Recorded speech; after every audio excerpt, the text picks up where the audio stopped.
નમસ્કાર, doctor Meena Trivedi, Ayurveda consultant, Porbandar.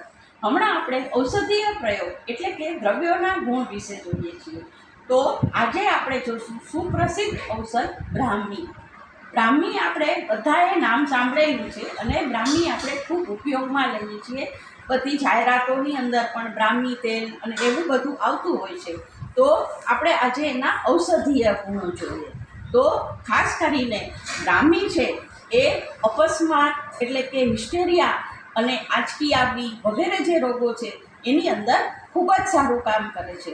હવે આપણે ખાસ જોશું કે સારસ્વત ચૂર્ણ કે જેની અંદર બ્રાહ્મી આવે છે ત્યારે અવાજ બેસી ગયો હોય ત્યારે સારસ્વત ચૂર્ણને મધમાં લેવાથી આપણને અવાજ બેસી ગયો હોય તે ખુલ્લી જાય છે.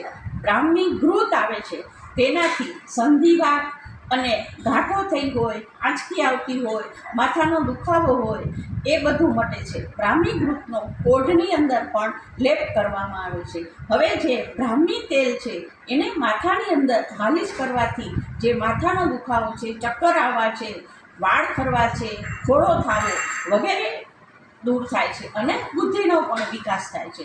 હવે બ્રાહ્મીનું જે શરબત બનાવવામાં આવે છે ત્યાં એ ખાસ કરીને જ્ઞાનતંતુ અને મગજની નિર્બળતાને દૂર કરે છે અને માથાનો દુખાવો હોય, યાદશક્તિ ઓછી થતી હોય, ચક્કર આવવા હોય અને ખાસ કરીને હિસ્ટેરિયા વગેરે રોગોની અંદર આપણે બ્રાહ્મીનું શરબત લેવાથી ખાસ કરીને ફાયદો થાય છે. હવે બ્રાહ્મી વટી આવે છે. જે બ્રાહ્મી વટી આવે છે એ ખૂબ જ ઉપયોગી છે. એનાથી યાદશક્તિ તો વધે છે પણ જે નાના બાળકની અંદર ખાસ કરીને જે શબ્દ ઉચ્ચાર બરાબર નથી થતો કે જે તોતડાપણું હોય છે એ બ્રાહ્મી વટી આપણે સવાર સાંજ દૂધ સાથે લેવાથી એની અંદર ફાયદો થાય છે.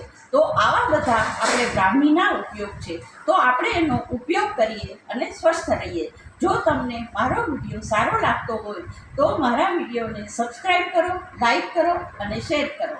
ઉપરાંત તમને કોઈ પણ તકલીફ હોય તો તમે નીચેના કોન્ટેક્ટ નંબર ઉપર મારો કોન્ટેક્ટ કરી શકો છો.